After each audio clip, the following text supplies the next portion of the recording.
Hello friends, എല്ലാവർക്കും good morning. അപ്പോൾ പത്രമാറ്റിൻ്റെ ഇന്നത്തെ സൂപ്പർ ഹിറ്റ് വിശേഷത്തിലേക്ക് എല്ലാവർക്കും സ്വാഗതം. അങ്ങനെ നമ്മുടെ അവന്തികയാണ് കാണിക്കുന്നത്. അപ്പോൾ അവന്തിക അടുക്കളയിൽ കയറി ഇങ്ങനെ ചായയൊക്കെ ഉണ്ടാക്കുകയാണ്. കാരണം നമ്മുടെ അനിയുടെ മനസ്സ് മാറ്റിയെടുക്കണമല്ലോ, എന്നാലല്ലേ അനിയെ കല്യാണം കഴിക്കാനായിട്ട് പറ്റുള്ളൂ എന്നൊക്കെയാണ് അവന്തിയുടെ മനസ്സിലെ ചിന്ത. അപ്പോഴാണ് ജലജ വരുന്നത്. അപ്പോൾ ജലജ ചോദിക്കുകയാണ്, മോളെ നീ എന്താ അടുക്കളയിലൊക്കെ, നീ എന്താ പരിപാടി എന്നൊക്കെ ചോദിച്ചപ്പോഴേക്കും ഞാനൊരു ചായ ഇടുന്നു. ചായയോ? നിനക്ക് ചായയൊക്കെ ഇടാൻ അറിയാവോ മോളെ? നിനക്ക് അടുക്കളയിൽ കയറി വലിയ പരിചയമൊന്നുമില്ലല്ലോ, അതുകൊണ്ടാണ് ചോദിച്ചത്. അമ്മേ, ഇങ്ങനെയൊക്കെയല്ലേ അടുക്കളയിൽ കയറി പരിചയപ്പെടുന്നത്? ഞാനിപ്പോൾ ഒരു ചായ ഉണ്ടാക്കിയെന്ന് വിചാരിച്ച് എന്താ കുഴപ്പം സംഭവിക്കാനായിട്ട് പോകുന്നത്? ചായ അല്ലേ, വേറൊന്നും അല്ലല്ലോ. അത് ഈസിയായ കാര്യം തന്നെയാണ്. അതുകൊണ്ട് ഞാൻ ചായ ഇട്ടു. ഇനി അമ്മയെ അടുക്കളയിൽ സഹായിക്കാമെന്നാണ് ഞാൻ വിചാരിച്ചിരിക്കുന്നത്. അമ്മേ, എനിക്ക് കുക്കിംഗ് ഒക്കെ പഠിപ്പിച്ചു തരണം അമ്മേ. എൻ്റെ ദൈവമേ, ഞാൻ എന്തൊക്കെ ഈ കേൾക്കുന്നത്? അങ്ങനെ ആയിക്കഴിഞ്ഞിട്ടുണ്ടെങ്കിലേ ഞാൻ രക്ഷപ്പെട്ടു. കാരണം നീയും കുക്കിംഗ് പഠിച്ചു കഴിഞ്ഞിട്ടുണ്ടെങ്കിൽ നീയും അടുക്കളയിൽ കയറും. പിന്നെ നവ്യ ആണെങ്കിൽ ഇപ്പോൾ അഭിയോടുള്ള അരിശയങ്ങളെല്ലാം മാറിയല്ലോ, അവളുടെ സംശയങ്ങളെല്ലാം തീർന്നല്ലോ.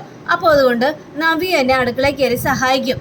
അതുകൊണ്ട് എനിക്ക് ജോലി എളുപ്പമായി. പിന്നെ അവള് ആ ഏട്ടത്തി ദേവയാനി, അവൾ എന്ത് വേണമെങ്കിലും കിടന്ന് പറയട്ടെ.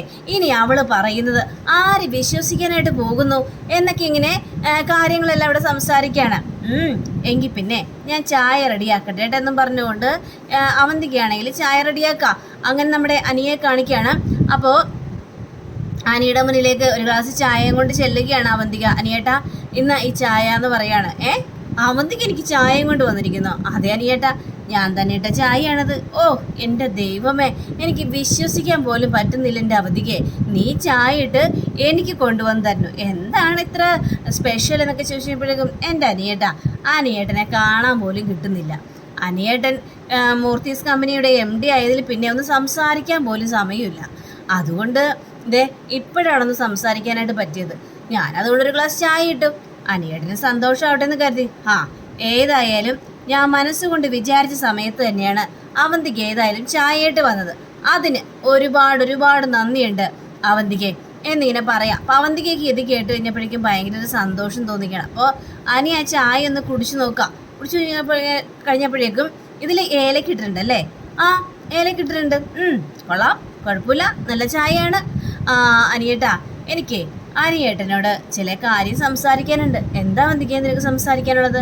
അതെ, അനിയേട്ടനെ ഈ ലുക്കൊക്കെ ഒന്ന് മാറ്റണം അനിയേട്ടാ. അനിയേട്ടൻ്റെ ഈ ലുക്ക് പഴഞ്ചൻ ലുക്കാണ്. എന്തോ പോലെ ഒരു ഷർട്ടും പിന്നെ ഈ ഹെയർ സ്റ്റൈലും ഒക്കെ മാറ്റണം. എന്നാൽ മാത്രമേ അനിയേട്ടൻ മിടുക്കനാകത്തുള്ളൂ എന്നൊക്കെ കേട്ടുകഴിഞ്ഞപ്പോഴേക്കും എന്താ അവന്തികെ ഇപ്പോൾ ഇതൊക്കെ മാറ്റണമെന്നൊക്കെ പറയുന്നത്? എനിക്ക് ഈ സ്റ്റൈലിൽ ഒരു കുഴപ്പവും തോന്നിയിട്ടില്ല. അതുകൊണ്ട് എനിക്ക് ഈ സ്റ്റൈലാണ് ഇഷ്ടം.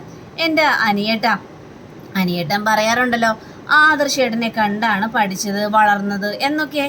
എന്നിട്ട് ആദർശേട്ടൻ നല്ല ടിപ്പ് ടോപ്പ് ആയിട്ടാണ് ഡ്രസ്സ് ധരിക്കുന്നത്.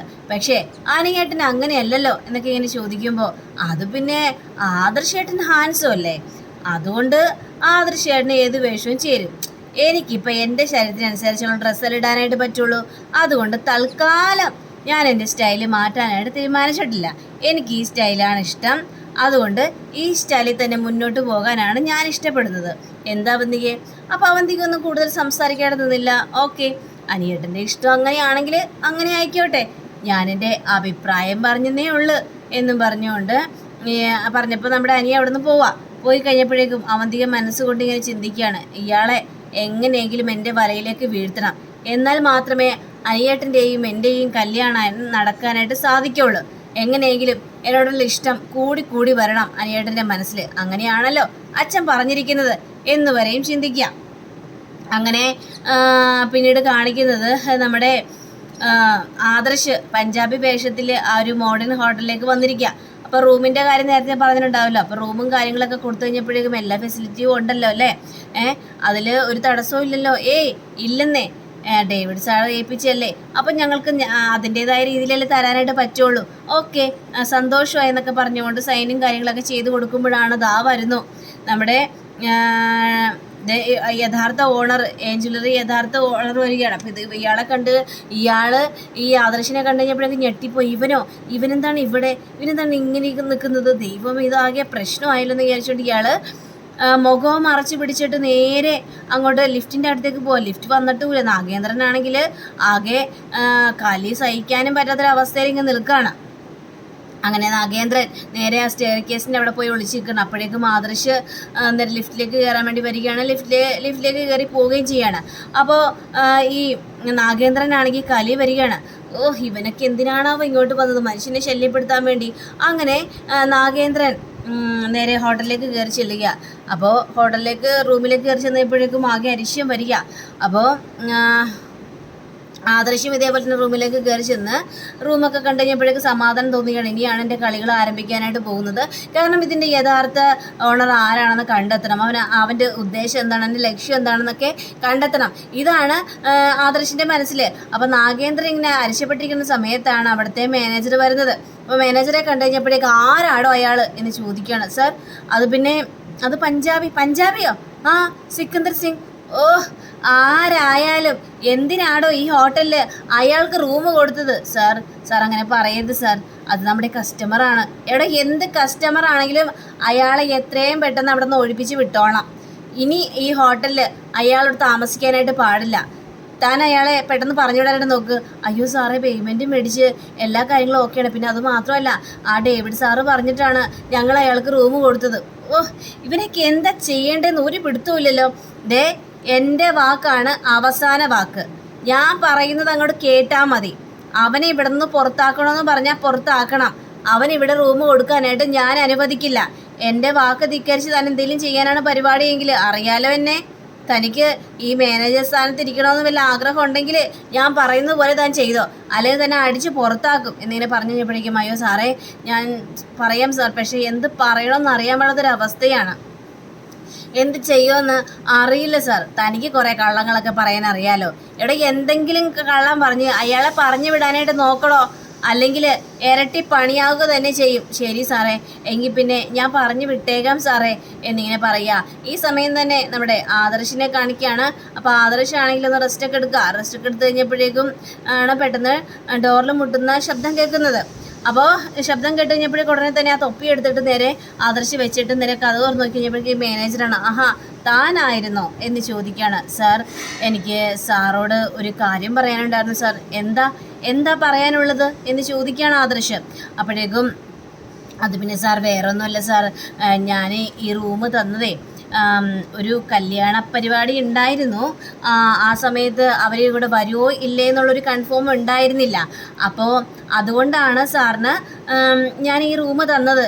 ഇപ്പോൾ അവർ വിളിച്ച് പറയുവാണ് ഞങ്ങൾ ഉടനെ തന്നെ വരികയാണ്, ഞങ്ങൾ ബുക്ക് ചെയ്ത ആ റൂം തന്നോന്ന് ഇപ്പോൾ അവർ പറഞ്ഞുകൊണ്ടിരിക്കുകയാണ്. അതിനിപ്പോൾ എന്താ ചെയ്യേണ്ടത്? അതുകൊണ്ട് സാർ ഈ റൂം ഒഴിയണമെന്ന് ഞാൻ പറയുകയാണ് സാർ. സാറൊന്നും വിചാരിക്കരുത്. അതിന് ഞാൻ ഈ റൂം ഒഴിഞ്ഞു പോകേണ്ട വല്ല കാര്യമുണ്ടോ?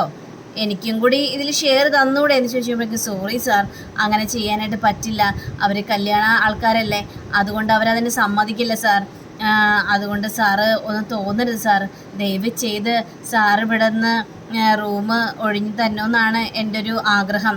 അല്ലെങ്കിൽ എൻ്റെ ജോലി തെറിക്കും സാർ. അതുകൊണ്ടാണ് സാർ. ദയവ് ചെയ്ത്. ഇത് കേട്ട് കഴിഞ്ഞപ്പോഴേക്കും ആദർശാണല്ലോ ഓക്കെ എന്നാലും ഇത് വല്ലാത്തൊരു ചതിയായി പോയി.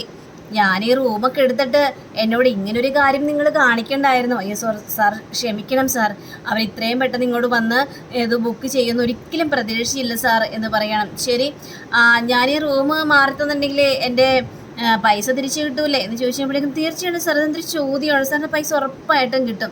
ശരി, ഞാൻ മാറി തന്നേക്കാം, താങ്ക് യു സാർ എന്നും പറഞ്ഞുകൊണ്ട് ഇയാൾ പോവാണ്. പക്ഷെ ആദർശാണെങ്കിൽ കാലി വന്നിട്ട് രക്ഷയില്ല. കാരണം പല കാര്യങ്ങളും കണ്ടുപിടിക്കാൻ വേണ്ടി തന്നെയാണല്ലോ ആദർശം അവിടെ വന്നത്. ഇപ്പോൾ അവിടെ നിന്ന് ഒഴിഞ്ഞു മാറണമെന്ന് പറഞ്ഞു കഴിഞ്ഞപ്പോഴേക്കും ഇത് അങ്ങോട്ട് വിശ്വസിക്കാൻ പോലും പറ്റാത്തൊരവസ്ഥയാണ് തന്നെ. അപ്പോൾ ആഗ്രഹിച്ച കാര്യങ്ങളൊന്നും നടക്കില്ലല്ലോ എൻ്റെ ദൈവമേ എന്നാണ് നമ്മുടെ ആദർശ് ഭയങ്കരമായിട്ട് ഇങ്ങനെ ചിന്തിക്കുന്നത്. അപ്പോൾ ആദർശിന് ഭയങ്കരമായിട്ടും കാര്യം വരികയാണ്. പിന്നീട് കാണിക്കുന്നത് നമ്മുടെ മുത്തശ്ശനെയാണ്. അപ്പോൾ മുത്തശ്ശന് അതിലേറെ സന്തോഷത്തിലാണ്. അപ്പോൾ മുത്തശ്ശിൻ്റെ കയ്യിലൊരു നല്ലൊരു അടിപൊളി നെക്ലസ്സും ഉണ്ട്. അപ്പോൾ മുത്തശ്ശി കയറി വരിക. മുത്തശ്ശിക്കും കാര്യങ്ങളെല്ലാം മനസ്സിലായി. ഇത് നോക്കിയേ എങ്ങനെയുണ്ട് എന്നൊക്കെ ചോദിച്ചപ്പോഴേക്കും എൻ്റെ ദൈവം, ഇത് അടിപൊളി ഡിസൈൻ ആണല്ലോ, കൊച്ചുമോൾക്ക് കൊടുക്കാൻ വേണ്ടി മേടിച്ചതാണല്ലേ, എനിക്കൊത്തിരി ഇഷ്ടപ്പെട്ടിട്ടോ, ഇത് ഭയങ്കര ഡിസൈൻ ആണല്ലോ എന്നൊക്കെ പറഞ്ഞപ്പോഴേക്കും എൻ്റെ കൊച്ചുമോൾക്കാണല്ലോ, അപ്പോൾ അതിൻ്റേതായ രീതിയിൽ എനിക്കിത് പണിത് കൊടുക്കണ്ടേ. തൻ്റെ കുറച്ച് സ്വർണ്ണം ഉണ്ടായിരുന്നു, അതുകൊണ്ടേ കൊടുത്ത് ഞാൻ നയനമോൾക്ക് സ്പെഷ്യലായിട്ട് പണിയിപ്പിച്ചതാണ് എന്നും പറയണം. ഇദ്ദേഹത്തിൻ്റെ മനസ്സിൽ കൊച്ചുമോളോടും കൊച്ചുമോനോടും അവൻ്റെ ഭാര്യയോടൊക്കെ ഒരുപാട് സ്നേഹമുണ്ട്. എന്നാൽ പിന്നെ അത് തുറന്നങ്ങോട്ട് കാണിച്ചൂടെ? എവിടെ എനിക്ക് അങ്ങനെ കാണിക്കാനായിട്ട് പറ്റുമോ? അപ്പോൾ ഈ നാടകം കളിച്ചതിനൊക്കെ വല്ല ഫലം ഉണ്ടായി പോകുമോ? എനിക്ക് ആ നാടകം കളിച്ചതിന് ഫലം ഉണ്ടാകണം. അതുകൊണ്ടാണല്ലോ ഞാൻ മാറി മാറി നിൽക്കുന്നത്. അത് കഴിയുമ്പോഴത്തേക്കും ഞങ്ങൾ തമ്മിലുള്ള പ്രശ്നങ്ങളെല്ലാം മാറി എല്ലാവരും ഒരുമിക്കുക തന്നെ ചെയ്യും. അപ്പോൾ ഞാനിത് കൊണ്ടേ കൊടുക്കണമെന്നാണ്. താൻ തന്നെ കൊണ്ടേ കൊടുക്കണം. എന്നിട്ട് നയനമോളുടെ കഴുത്തിൽ ഇടിച്ച് കൊടുക്കുകയും ചെയ്യണം. നയനമോൾക്ക് അത് വല്ലാത്ത സന്തോഷമാവും. എങ്കിൽ പിന്നെ ഇദ്ദേഹത്തിനും കൂടി ഒന്ന് വരാൻ പാടില്ലേ? മോളുടെ ആഗ്രഹമല്ലേ ഇദ്ദേഹവും കൂടി വരണമെന്ന്. എനിക്കങ്ങനെ വരാൻ പറ്റില്ല. ഞാനൊരു കർശനക്കാരനായ മുത്തശ്ശനല്ലേ. ഇപ്പം ഞാൻ മനസ്സലിഞ്ഞ് അങ്ങോട്ട് ചെന്ന് കഴിഞ്ഞിട്ടുണ്ടെങ്കിൽ കള്ളക്കളികളെല്ലാം പൊളിയും. അതുകൊണ്ട് എനിക്കതിനെ കൊണ്ട് സാധിക്കില്ല എന്നിങ്ങനെ പറയാം. അങ്ങനെ പറഞ്ഞപ്പോഴേക്കും ശരി ശരി, ഇനിയിപ്പോൾ കൂടുതലൊന്നും സംസാരിക്കാനായിട്ട് പറ്റില്ലല്ലോ എന്നൊക്കെ പറയണം. ഞാൻ ഏതായാലും ഇതുകൊണ്ട് ദേവിയാനിക്ക് ബാക്കിയുള്ളവരെല്ലാവർക്കും കാണിക്കട്ടെ. എടാ കാണിക്കട്ടൊക്കെ കൊള്ളാം, ഞാനാണ് മേടിച്ചെന്ന് പറയരുത്. ഞാൻ പറഞ്ഞാലോ? എടോ ചതിക്കരുതേ. അങ്ങനെ പറഞ്ഞു കഴിഞ്ഞിട്ടുണ്ടെങ്കിൽ പിന്നെ ഒരടവും നടക്കാൻ പോകുന്നില്ല. ശരി, ഇദ്ദേഹം ഇവിടെ ഇരിക്കും, ഞാൻ കൊണ്ടേ കാണിച്ചിട്ട് വരട്ടെ എന്നും പറഞ്ഞുകൊണ്ട് നമ്മുടെ മുത്തശ്ശിയാണെങ്കിൽ ആ നെക്ലസ് എടുത്തുകൊണ്ട് എല്ലാവരെയും കാണിക്കാം. ജലജയ്ക്ക് ഇത് കണ്ടു കഴിഞ്ഞപ്പോഴേക്കും തീരെ അങ്ങോട്ട് ഇഷ്ടപ്പെട്ടില്ലാതെ കുശുമ്പ് മൂത്ത് വല്ലാത്തൊരവസ്ഥയിൽ അങ്ങനെ ഇരിക്കുകയാണ്. അപ്പോൾ ദേവയാനി ആണെങ്കിൽ എൻ്റെ പൊന്നമ്മ ഇത് അടിപൊളി ഡിസൈനാണല്ലോ, എനിക്ക് ഒത്തിരി ഇഷ്ടപ്പെട്ടു. ഇത് ഏത് ജ്വല്ലറിയിൽ നിന്നാണ് അമ്മ മേടിച്ചത് എന്ന് ചോദിച്ചപ്പോഴേക്കും അതെ, ഇത് ഒരു ജ്വല്ലറിയിൽ നിന്നല്ല മേടിച്ചത്, എൻ്റെ കുറച്ച് സ്വർണ്ണം ഉണ്ടായിരുന്നു, അതുകൊണ്ട് വിറ്റിട്ട് ഞാനിത് പണിയിപ്പിച്ചതാണ്.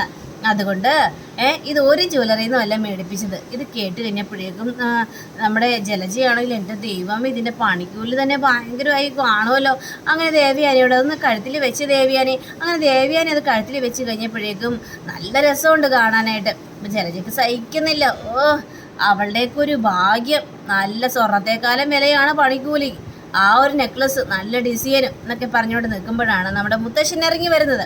അപ്പം മുത്തശ്ശനെ കണ്ടു കഴിഞ്ഞപ്പോഴേക്കും ജലജയാണെങ്കിൽ അച്ഛാ ഇത് കണ്ടു വെച്ചാ അമ്മേ നയനമോൾക്ക് സമ്മാനം കൊടുക്കാൻ വേണ്ടി ഒരു നെക്ലസ് മേടിച്ചിരിക്കുന്നു, ഇത് കണ്ടോ എന്നൊക്കെ ചോദിക്കുകയാണ്. അപ്പോൾ ഒന്നും അറിയാത്ത രീതിയിൽ നമ്മുടെ മുത്തശ്ശൻ പറയുകയാണ്, മൂർത്തീസ് കമ്പനിയിലെ പല അംഗന്മാർക്കും കയ്യിൽ കുറേ പൈസയൊക്കെ ഉണ്ടാവും. അപ്പം അതുകൊണ്ട് ചിലവാക്കുന്നത് കൊണ്ട് വലിയ പ്രശ്നമൊന്നും ഇല്ലല്ലോ. എന്നാലും ഇത്ര ദൂർത്തടി വേണ്ടായിരുന്നു. ഇത് കഴിഞ്ഞപ്പോഴേക്കും ഇദ്ദേഹത്തിന് എന്താ കുഴപ്പം? കൊച്ചുമോളുടെ മൂന്നാം മാസത്തെ ചടങ്ങല്ലേ, അപ്പോൾ പിന്നെ ഒരു കുഴപ്പവും സംഭവിക്കാനായിട്ട് പോകുന്നില്ല എന്ന് പറയുന്നത്. ശരി ശരി, ആയിക്കോട്ടെ. പക്ഷേ ഇതൊക്കെ ഭയങ്കര വലിയ ഡിസൈൻ ആണല്ലോ. ഇതിനൊക്കെ ഒരുപാട് പൈസ ആയി കാണും. ഈ പണിക്കൂലി തന്നെ എന്ത് പണിക്കൂലിയായി കാണുമെന്ന് അറിയാവോ എന്നിങ്ങനെ ചോദിക്കുകയാണ്. എന്തായാലും പണിക്കൂലി ആയാലും എന്തായാലും കൊടുത്തല്ലേ മതിയാവുള്ളൂ. ഇത് കേട്ട് കഴിഞ്ഞപ്പോഴേക്കും നമ്മുടെ ദേവയാനി ആണെങ്കിൽ മോളാണെങ്കിൽ നല്ല ഡിസൈൻ വരയ്ക്കുന്ന ഒരാളാണ്.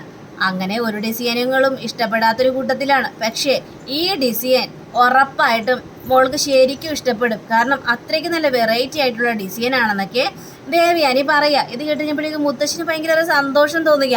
അപ്പം മുത്തശ്ശനാണെങ്കിൽ എന്തായാലും മേടിച്ചല്ലേ, കൊടുത്തല്ലേ മതിയാവുള്ളൂ.